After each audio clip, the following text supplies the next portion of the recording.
Real E-Leezy, man. What's happening? Good evening to everybody. Just watched the second half of that Laker game, and that was sad to see them choke the game off like that, bro.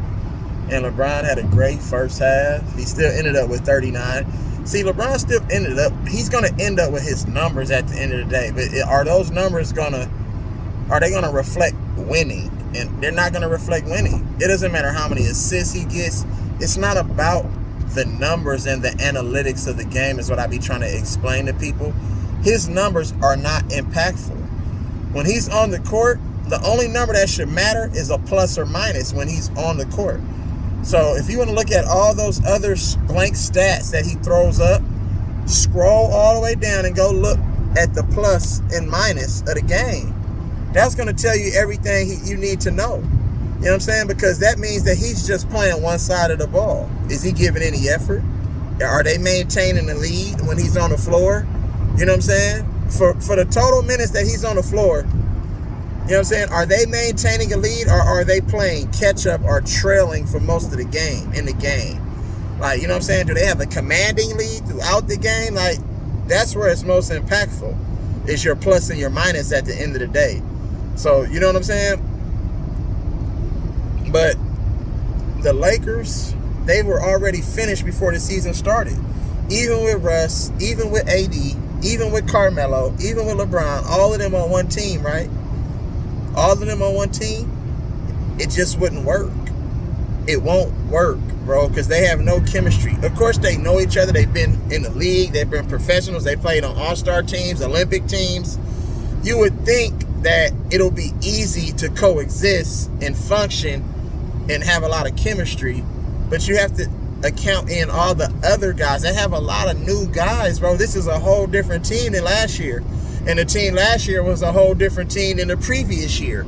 So you have to look at when you keep changing rosters like that, and with the whole pandemic, teams haven't been able to have a full training camp. So when you're changing teams constantly, you're really not building any camaraderie. You know what I'm saying? No chemistry.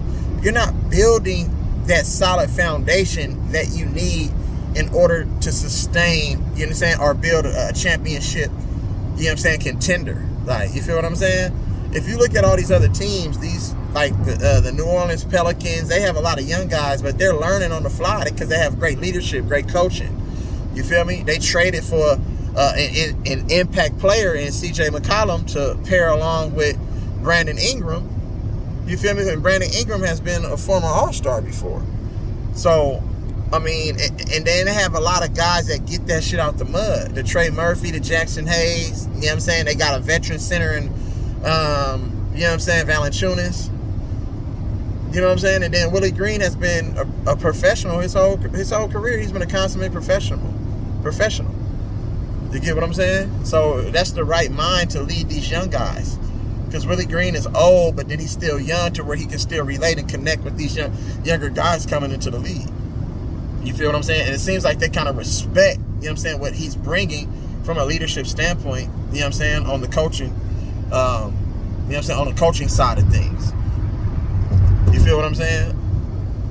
But for LeBron, I mean, if he's supposed to be one of the best players in the history of the game, which I don't think he is, this shouldn't transpire with what we're seeing with the Lakers organization right now. The Lakers organization are in shambles. The first year he got there, he didn't win. He faked a groin injury, and then he lobbied to have Anthony Davis come over there to protect him and sort of, you know, be the catalyst. And then he took all the credit for all the success that AD, you know what I'm saying, brought to the team. You feel what I'm saying? So they end up winning a bubble chip, even though, in my opinion, I don't count that, but it's in the record books. So we can say he won a championship, but it was sort of kind of like by default. You feel me? A lot of things had to go right. Special circumstances, you know what I'm saying, had to occur in order for the Lakers to be crowned champion. So, okay, they got the bubble ring. But outside of just that bubble ring, you feel me?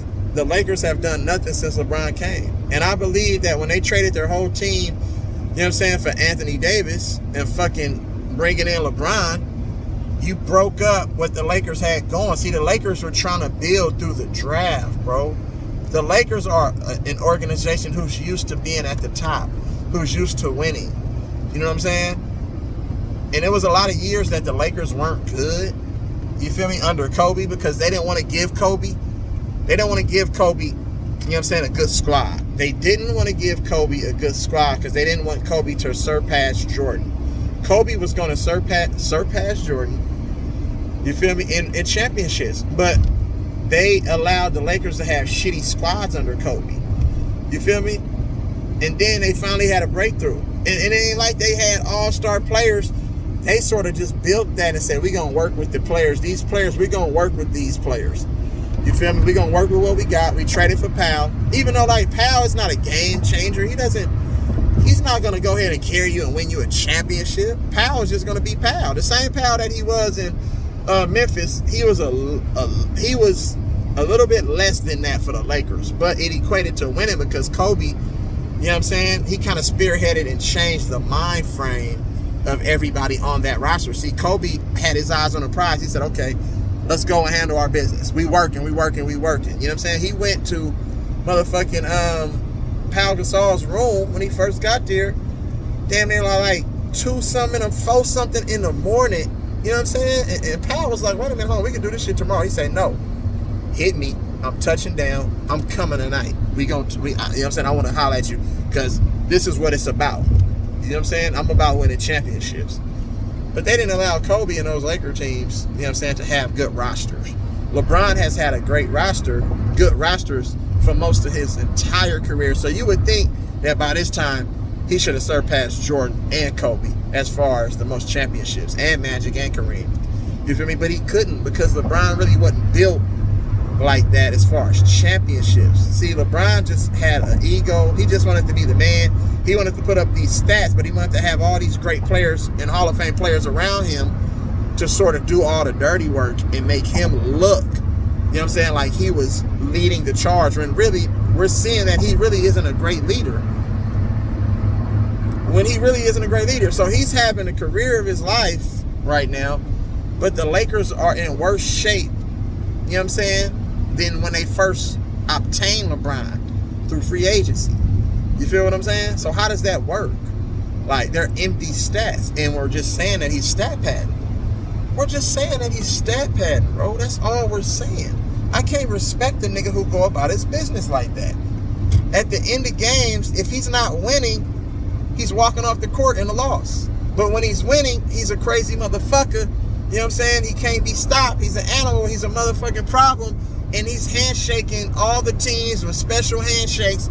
But in the midst of a loss, when he felt like he's not clutch and he let the team down, which I know he feels like he let the team down, even though he might think and tell everybody that he don't give a fuck that he having the best season of his life, that was a media play.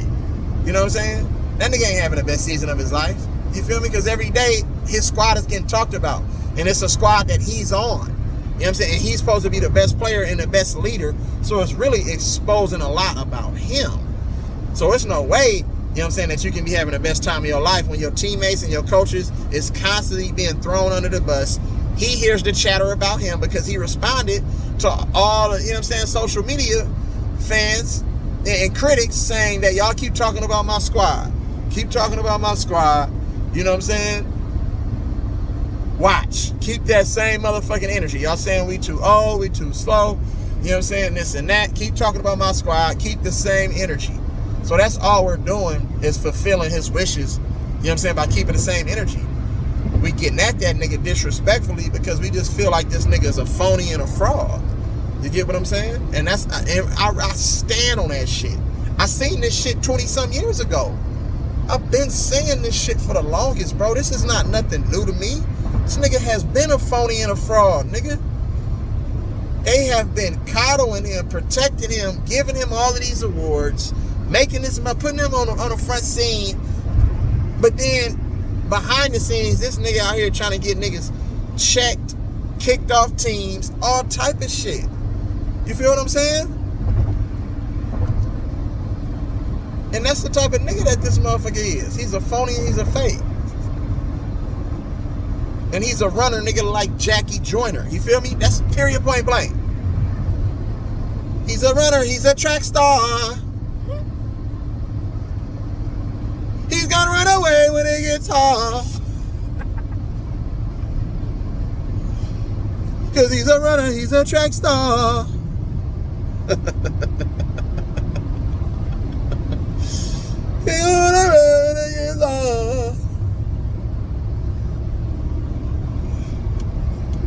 Period, point blank.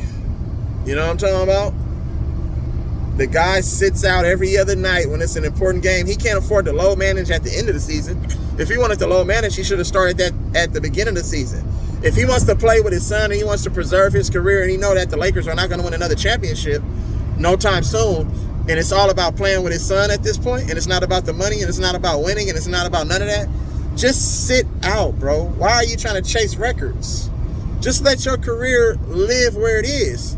You're still not going to be above Kobe and Michael Jordan no matter how many motherfucking points you score, nigga. That shit doesn't impress me at all. Kareem went about his business and got 5 rings out of it. You feel me? One that he brought to Milwaukee and then helped bring, you know what I'm saying, 4 more over in LA. And we know that he was unstoppable and he played defense and he didn't cheat the game. You feel what I'm saying? So that's exactly what it is. But you got this other nigga trying to do the same thing who has cheated the game, who has always had some sort of protection or special circumstances in order for him to win a championship when everybody else pretty much got it out the mud, man. You get it out the mud, bro. And the media is going to keep pumping him up. They're going to keep coming out in the media, and they're not going to motherfucking put none of the onus on LeBron. They're not going to blame LeBron for nothing. They're not going to hold LeBron accountable for nothing. LeBron's not even going to hold himself accountable for nothing. It's everybody else's fault. Because at the end of the night, LeBron shot a high percentage, and he accumulated a lot of points in the game. And that's the only thing that really matters to him, is how can I look good and hopefully win, you feel me, and get all the credit, but then I still look good because even though we lost, I still look good because of my numbers. You get what I'm saying? So it's like he's in a win-win situation. He can't lose, especially when he has the media behind him. You feel me? You seen the whole Rachel Nichols thing and his publicist and the whole shit. You know what I'm saying? So y'all got to understand what's going on out here, man. Y'all can't keep coming out here just telling these false motherfucking stories and shit. You know what I'm saying? Trying to paint a pretty picture when the picture never been pretty. You know what I'm saying? Your paintbrushes is dull, bro. The bristles on your paintbrushes is damaged. You can't paint a pretty motherfucking picture. It's not vivid. I can't see it. You know what I'm saying? And I never will be able to see it. So that's just the nature of the beast. That's just what it is, man. Y'all just gonna have to accept all that shit. You feel me? And I be so tired of talking about this bitch ass nigga. But we come out here and talk about this bitch ass nigga because we just expect better. And you niggas compare this nigga to the greatest, and I just don't see it, man. You know what I'm saying? So stop with that capping ass shit, bro. And shifting gears to them weak ass motherfucking Brooklyn Nets. The Nets not gonna win, bro. They have a lot of young and inexperienced players. You feel me? And they don't have enough defenders. And you know what I'm saying? They don't have enough defenders. They're not gonna be able to win a championship with Goran Dragic, Bruce Brown, Patty Mills, and fucking Seth Curry. You know what I'm saying? As your supporting cast, bro. I'm just saying, they're too small. They're gonna get pulverized. They're not great defenders. You can't just rely on offense to win, bro. You have to be able to get stops. And I don't think that they're going to be able to do that because Kyrie and KD, they don't play enough defense consistently in order to sustain, you know what I'm saying, winning throughout an entire series. And that's just what it is. So, I mean, that's it. That's all, man. You feel me? When y'all talk this shit, y'all got to come from a real perspective. Don't come from a biased perspective because you like people and you don't want people to get talked about. Like, you know what I'm saying? So, and that's just what it is. You got to be able to handle the heat, nigga. When we bring this heat, bro, y'all got to be able to handle this shit or get the fuck about the kitchen, man. Simple as that. Simple as that. You know what I'm saying? And that's your motherfucking hot take from the real E-Leezy, nigga. So, you already know what to do. I don't need to tell nobody what to do. You do what you want to at your own discretion, bro. You feel me? But it's the real E-Leezy. I appreciate all y'all. You know what I'm saying? Love, live life, smile, cry, laugh. Love on your people. Straight up, man. And holla at your boy. You know what I'm talking about? Out of here.